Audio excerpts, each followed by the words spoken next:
বরং আওয়ামী লীগ হিন্দুদের মন্দির ভাঙে, মন্দিরে কোরআন শরীফ রাখে, গোলমাল লাগায়, এই আশায় যে মানুষ মনে করবে বোধহয় জামাত বিএনপিরা এটা করতেছে, এই মনে করে তারা এই কাজটা করে। কিন্তু ফলাফল তো মানুষ জানে, এখন ইলেকট্রনিকের যুগ, সব দেখা যায়, সব বোঝা যায়, এবং অ্যাডভান্স এত টেকনোলজি যে কে আসলে কাজটা করছে সেটা জানা যায়। এই জন্য তারা আজ পর্যন্ত কোনো বিচার করে নাই। আপনারা দেখবেন তারা কোনো তদন্ত করে যখন দেখে যে লোকগুলি তাদেরই, এই নিয়ে চার্জশিটও হয় না, বিচারও হয় না। এই যে 15 বছরে এত বৌদ্ধ মন্দির ভাঙলো, খ্রিস্টানদের গির্জায় আক্রমণ করা হইলো, মন্দিরগুলিতে আক্রমণ করা হইলো, আওয়ামী লীগ 15 বছর তো একতরফা ক্ষমতায় ছিল, জোর করে, তারা তো কোনো বিচার করলো না। এবং আওয়ামী লীগ প্রচার করে যে ভারত যতদিন আমাদের সাথে আছে আমাদের কেউ নামাইতে পারবে না। তো এইবার কি হইলো, এবার নামলো কিভাবে বলেন? তারা বুঝতেও পারে না যে কিভাবে নামলো। কাজেই এইটা হচ্ছে একটা সম্পূর্ণ, এইটা আমরা ভারতের এখন বেশি করে বলছি, কারণ তারা সবগুলি দল এবং বিভিন্ন মিডিয়া মিলে বাংলাদেশের বিরুদ্ধে এই চক্রান্তটা করছে।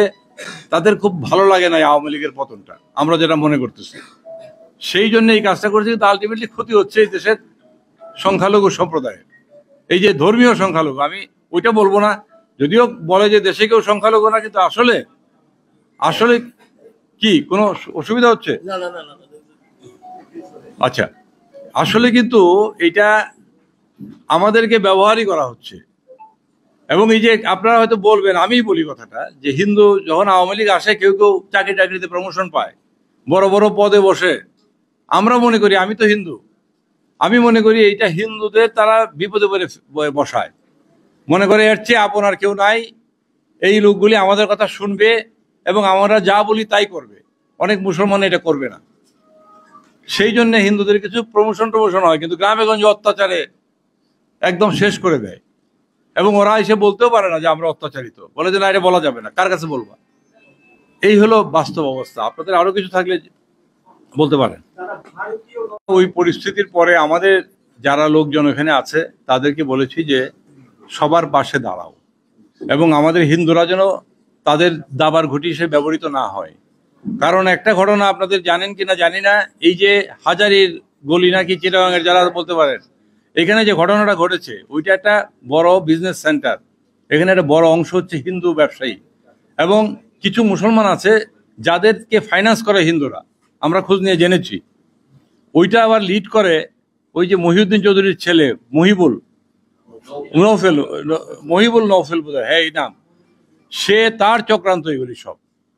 এবং আমরা এটাও শুনি গুজব কিনা জানি না, আপনারা চেক করে দেখতে পারেন, যে নওফেল নাকি ইসকনের মেম্বার,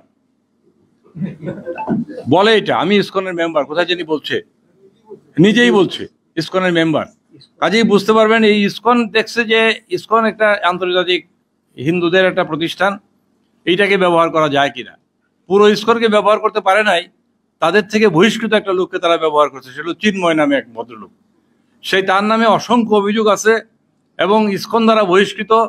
কিন্তু হিন্দুদের যে অসুবিধাটা হয়েছে কি জানেন, এই যে 5 তারিখে বিকেলবেলায় উঠে যে চলে গেলেন কাউকে কিছু না বলে, সবচেয়ে অসহায় অবস্থায় পড়ছে তার সমর্থক হিন্দুরা।